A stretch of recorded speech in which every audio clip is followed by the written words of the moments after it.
Hello বন্ধুরা, good morning. তোমরা সবাই কেমন আছো? আমি খুব ভালো আছি। তো সনুশ্বাস ব্লগ চ্যানেলে তোমাদেরকে স্বাগতম। আর নতুন একটা ভিডিও নিয়ে তোমাদের সামনে হাজির হয়েছি। তো ভিডিওটা স্কিপ না করে পুরোটা দেখার জন্য তোমাদের সবাইকে অনুরোধ রইল। তো দেখো, সকাল সকাল কিন্তু আজকে বাসি কাজকর্ম তোমাদের সঙ্গে আর শেয়ার করিনি। আজকে সরাসরি রান্নাঘরে চলে এসেছি। রান্নাঘর থেকেই তোমাদের সঙ্গে ভিডিওটা শেয়ার করছি। তো এদিকে দেখো, আমার ভাতটা বসানো হয়ে গেছে আর তার পাশে ডালটাও বসিয়ে দিয়েছি। তো ভাত মোটামুটি হওয়ার মতন হয়ে গেছে। তো এদিকে দেখো, মাছ নিয়ে নিয়েছিলাম, ছোট ছোট মাছ, তো মাছগুলো কেটে নিতে হবে। তো ভাবলাম ভাত আর ডালটা এদিকে হতে থাকুক, আমি আমার মতো মাছটা কেটে নিই, তো তাড়াতাড়ি হয়ে যাবে। আর না হলে মাছ কাটতে বসলে এদিকে আর হবে না। তো দেখো, আমার ডালটা সিদ্ধ হয়ে গেছে। এখন শুকনো লঙ্কা আর পাঁচফোড়ন দিয়ে আমি ডালটা ফোড়ন দিয়ে নেব। আর এদিকে মাছ কাটছি আর এদিকে টুকটুক করে রান্নাবান্নাগুলোও একটু একটু করে নিচ্ছি, না হলে হবে না, এক হাতে তো করতে হবে আমাকে। আর কি বলো তো, শাশুড়ি থাকলে কিন্তু দেখবা ছোটো মাছ নিয়ে ছোটো মাছগুলো কেটে নেয়, কিন্তু আমার তো আর হবে না। তো কি করা যাবে, একাই করতে হবে। তো চলো, আর ওই ভেবে লাভ নেই, আমি এইদিকেও কাজটা সেরে নিই, ওদিকেও কাজটা সেরে নিই। আর এদিকে দেখো, মাছ কিন্তু অনেকটাই নিয়েছিলাম। ছোট মাছ খেতে কিন্তু খুব ভালো লাগে, আর আমাদের বাড়িতে সবাই ছোট মাছ খুব ভালো খায়। ছেলে কিন্তু এই মাছ চচ্চড়ি খেতে চায় না, ওকে একটু, মেয়েকে আর ছেলেকে একটু কড়া করে ভেজে দিই, ডালের সঙ্গে বেশ ভালোই খেয়ে নেয়। আর আমার কিন্তু ছোট মাছ ভাজা খুব ভালো লাগে। তো যাই হোক, চচ্চড়ি ভাজা দুটোই খাওয়া যাবে, ওই জন্য একটু বেশি করে নিয়ে নিয়েছি। আর এদিকে দেখো, আমার হাতটা না কেটে গেছে, জানো তো, মাছ কাটতে কাটতে হট করে নখের কোনায় লেগে অনেকটাই হাত কেটে গেছে। আর প্রচুর রক্ত বেরোচ্ছিলো, জানো তো। আমার মামা এসে আবার আমাকে বলছে, তোমার হাতটা কেটে গেছে? তো আমি মামাকে বলছি, হ্যাঁ দেখো, আমার হাতটা কেটে গেছে আর রক্ত বেরোচ্ছে।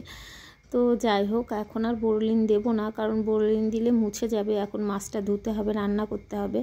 তো যাই হোক, ছোটো মাছটা না আমি আর রান্না করিনি, পরের দিনের জন্য রেখে দিলাম, কেটে কুটে পরিষ্কার করে দেখো। আর ধুয়েও নিলাম ভালো করে। ধুতে কিন্তু অনেকটা সময় লাগে, কাটতেও অনেকটা সময় লাগে, ধুতেও অনেকটা সময় লাগে। তো ওই জন্যে ধুয়ে পরিষ্কার করে ফ্রিজে রেখে দিলাম, কালকে রান্না করব। আর এদিকে দেখো, বড় মাছও নিয়েছিলাম। তো বড় মাছটাই ভাবলাম আজকে একটু পেঁয়াজ দিয়ে একটু ভালো করে কষিয়ে রসিয়ে একটু ঝাল করব। তো দেখো, মশলা করার জন্য সমস্ত কিছু রেডি করে নিয়েছি, আর এটিকে মাছটাও ভাজা হচ্ছে। তো যাই হোক, সমস্ত কাজ কিন্তু ঝটপট করে বুদ্ধি করে করতে হবে, তাহলে কিন্তু তাড়াতাড়ি হয়ে যাবে, আর না হলে কিন্তু হবে না। কারণ আমার কিন্তু 10টা হাত নয়, 2টো হাত, তো 2টো হাত দিয়েই বুদ্ধি করে 10টা হাতের কাজ করতে হবে। তো দেখো, এদিকে মশলাটা আমার হয়ে গেছে। তো মশলাটা কষিয়ে আমি ঝোলটা দিয়ে দিলাম। আর এদিকে পাশের বাড়ি কাকিমা না বক ফুল দিয়েছে অনেকগুলো। তো ভাবলাম চলো ডাল দিয়ে একটু বড়া ভাজা করব, তাহলে কিন্তু টেস্টি লাগে। আমার না বেসন দিয়ে ঠিক কোনো বড়া ভাজায় না খেতে ভালো লাগে না। তো ডাল ভিজিয়েও রেখেছিলাম, তো ডালটা এখন পেস্ট করে নেব, মিক্সিতেই করে নেব। তো খুব ভালো লাগবে, জানো তো, বক ফুল দিয়ে, কুমড়ো ফুল দিয়ে, সমস্ত কিছু দিয়ে কিন্তু ডাল দিয়ে বড়া করলে বেশ ভালো লাগে খেতে। বেসন দিয়ে কিন্তু টেস্টি একদমই হয় না। তো যাই হোক, এর মধ্যে একটু রসুন, একটু কাঁচা লঙ্কা দিয়ে দেবো। আর মশলা সেইভাবে কিছু দিই না, রসুন কাঁচা লঙ্কা দিলেই ভালো লাগে। তো আর এদিকে দেখো কোটো কাটাগুলো নিয়ে বসে পড়েছি। কোটো কাটাগুলো একটু সার্ফের জল দিয়ে ন্যাকড়াটা ভিজিয়ে মুছে নিচ্ছি। এই কিছুদিন আগে কোটো কাটাগুলো সার্ফ দিয়ে ভালো করে ডলে মুছে পরিষ্কার করে নিয়েছিলাম, তো বেশি একটা নোংরা হয়নি। ওই জন্য ভাবলাম একটু ভালো করে মুছে নিই, পরিষ্কার হয়ে যাবে। তো ভালোই পরিষ্কার হয়েও গেছে। আর এক সপ্তাহ কি 10 দিন পরে আবার পরিষ্কার করে নেব। মাঝে মাঝে কিন্তু পরিষ্কার করে নিলে জিনিসগুলো বেশি নোংরা হয় না। দেখো, আমার সমস্ত কোটোগুলো পরিষ্কার করে নিয়ে আমি জায়গায় রেখে দিলাম। তো দেখবা, সমস্ত কিছু রান্নাঘরের পরিষ্কার পরিচ্ছন্ন থাকলে না মনটা বেশ ভালো লাগে, আর রান্না করতেও ভালো লাগে। তো দেখো, বড়াগুলো আমি ভেজে নিচ্ছি, আর মচমচে হয়েছিল, খেতে কিন্তু দুর্দান্ত টেস্টি হয়েছিল। তো যাই হোক, বড়া ভাজা কিন্তু গরম গরম বেস্ট। তো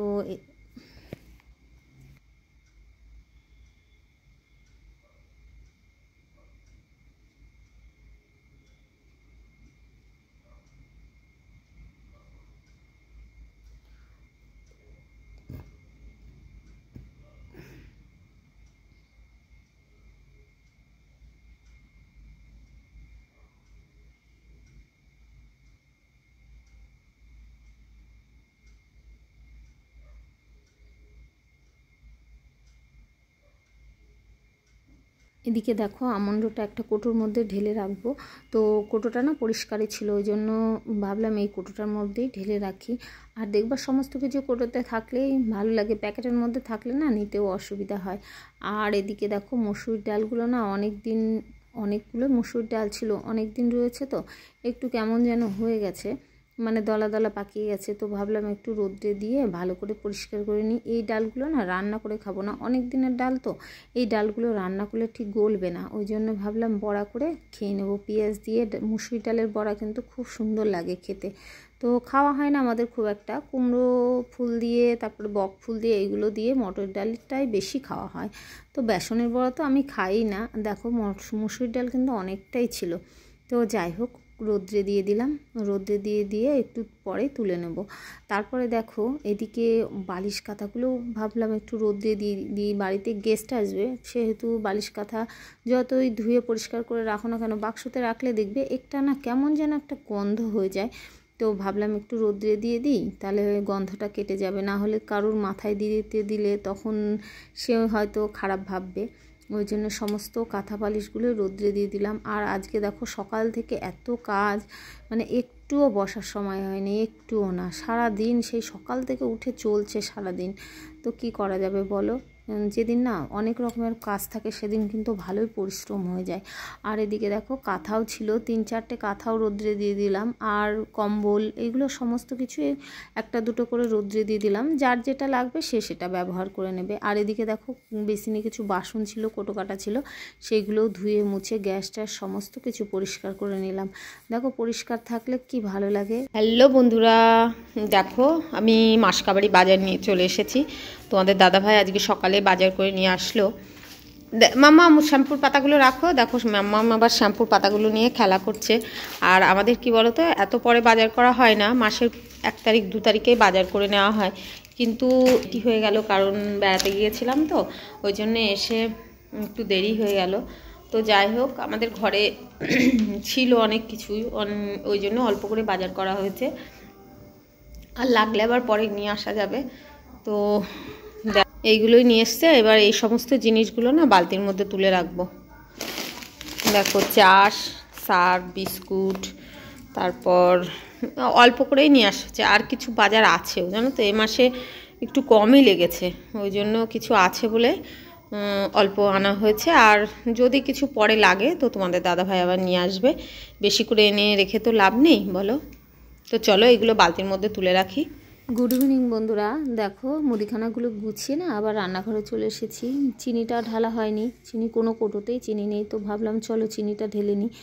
তো যাই হোক তোমাদের দাদাভাই আজকে সন্ধ্যাবেলা চাটা করেছিল, আমার না একটু লেট হয়ে গেছিলো। আর তোমাদের দাদাভাই তো সন্ধ্যা হলে চায়ের নেশা, তো যাই হোক ও একটু খেলো, আমাকে একটু দিল। তো এখনও খাবার দাবার রাতের করা হয়নি, এইগুলো গুছিয়ে কাজ গুছিয়ে মেয়েকে একটু পড়িয়ে তারপরে আমার রাতের খাবার দাবার করব। তো ঠিক আছে বন্ধুরা, তোমরা সবাই ভালো থেকো আর লাইক কমেন্ট শেয়ার করে দিও। Good night.